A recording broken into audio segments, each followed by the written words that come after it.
जोहार नमस्कार।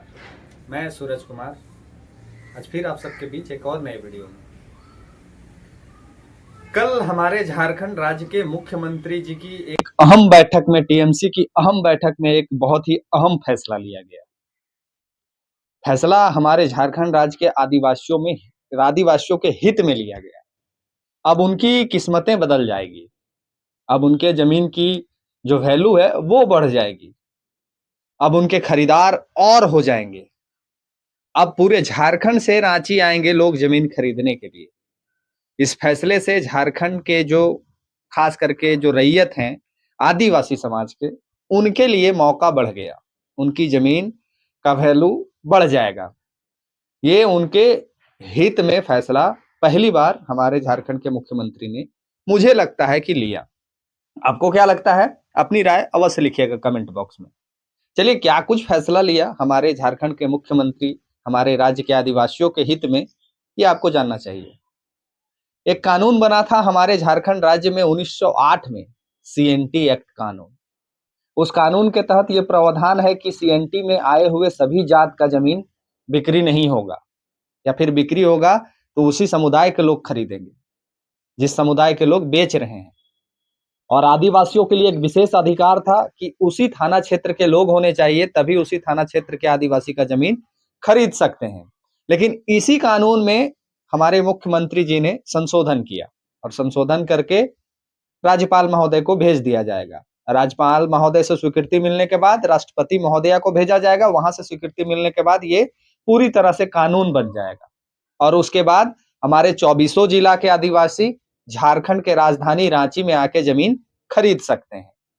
हुआ ना फायदे की सौदा, फायदे वाली बात।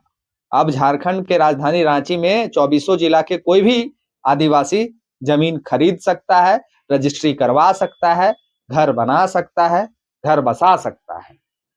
तो हुआ ना आदिवासी के हित में फैसला। चलिए, कुछ इसके बारे में विशेष से जान लेते हैं, विस्तार से समझ लेते हैं क्या कुछ है। 25 वर्षों में झारखंड का जो आयु है 25 वर्ष का हो गया। ये कानून 1908 में ही बना है।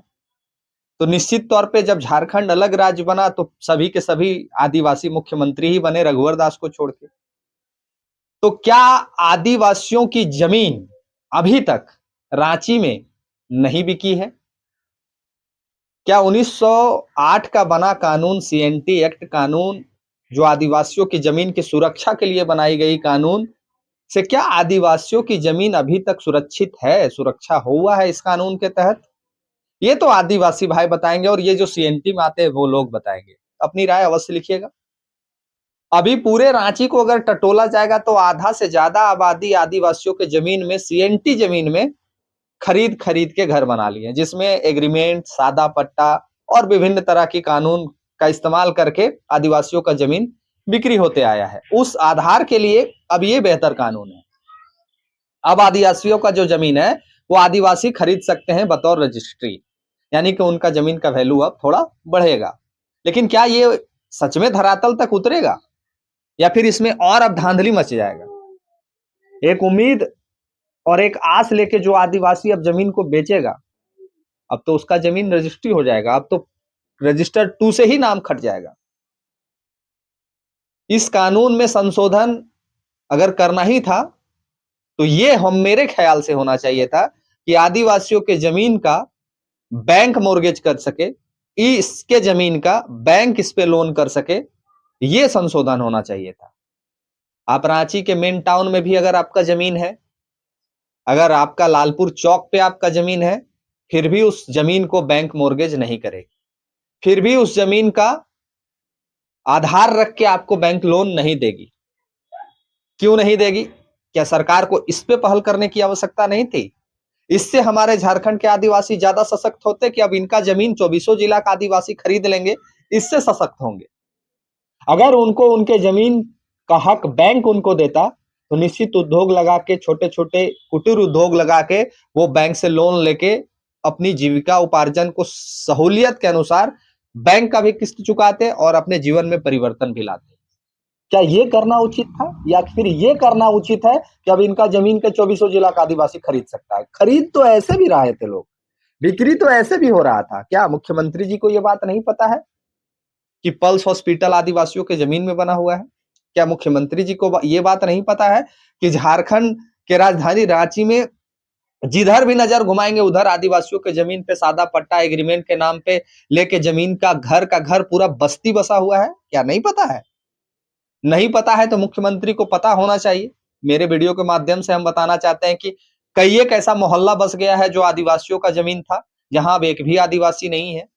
तो अगर ये कानून है तो फिर कानून लागू क्यों नहीं है? और अगर कानून का लोग उल्लंघन किए हैं तो उसके घर पे बुलडोजर कब चलेगा? जो आदिवासियों के जमीन पे अधिग्रहण करके सफेद पट्टा बना के सीएनटी के कानून का उल्लंघन करके एग्रीमेंट करा के जो भी बाहरी लोग जमीन खरीदे हैं आदिवासियों का, उनके जमीन पे बुलडोजर कब चलेगा? ये बताना चाहिए था मुख्यमंत्री जी को। तो ये सारे संशोधन जो हो रहे हैं ये एक बड़े बड़े जो करोड़पति उद्योगपति हैं उनके सहूलियत के लिए हो रहे हैं। अगर मान के चलिए चमरा लिंडा जी आते हैं कहां से, शिल्पी नेहा तिर्की जी आते हैं कहां से, तो वो रांची में जमीन नहीं खरीद पा रहे थे, रजिस्ट्री उनके नाम से नहीं हो रहा था। हेमंत सोरेन जी आते हैं कहां से, वो जमीन नहीं खरीद पा रहे थे।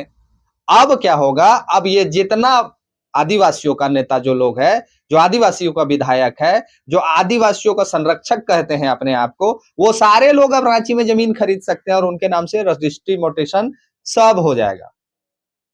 तो हुआ ना आदिवासियों के फायदा का सौदा। अब गरीबों के जमीन को विधायक सांसद खरीद सकते हैं, रजिस्ट्री हो जाएगा, है ना फायदे का सौदा। अबुआ सरकार में अब अबुआ लोगों को जमीन बेचने में मुश्किलें नहीं होगी, है ना फायदे का सौदा।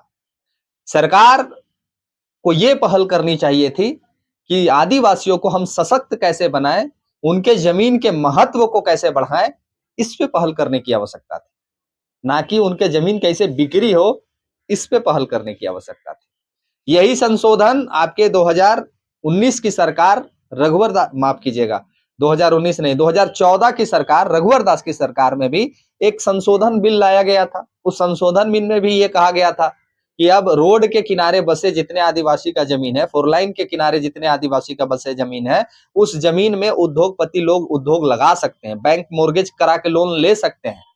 लेकिन उस कानून का विरोध किया था इस सरकार ने।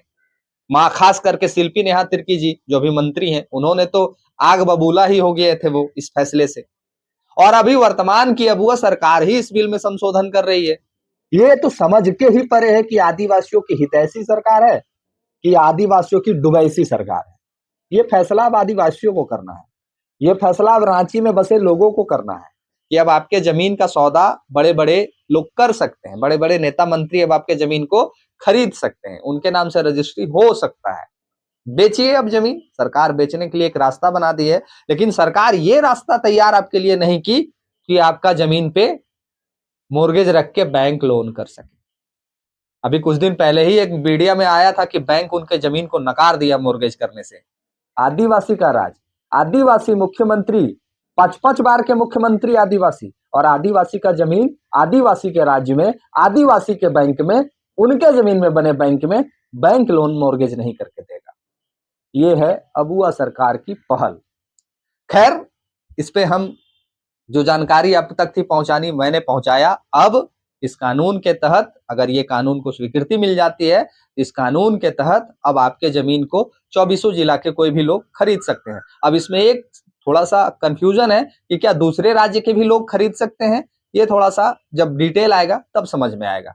बाकी हमारे झारखंड राज्य के रांची में बसे आदिवासी इस फैसले से कितने संतुष्ट हैं, अपनी प्रतिक्रिया अवश्य लिखिएगा। चैनल को सब्सक्राइब कर लीजिएगा, वीडियो को शेयर कर दीजिएगा और लाइक के बटन पे क्लिक करना मत भूलिएगा।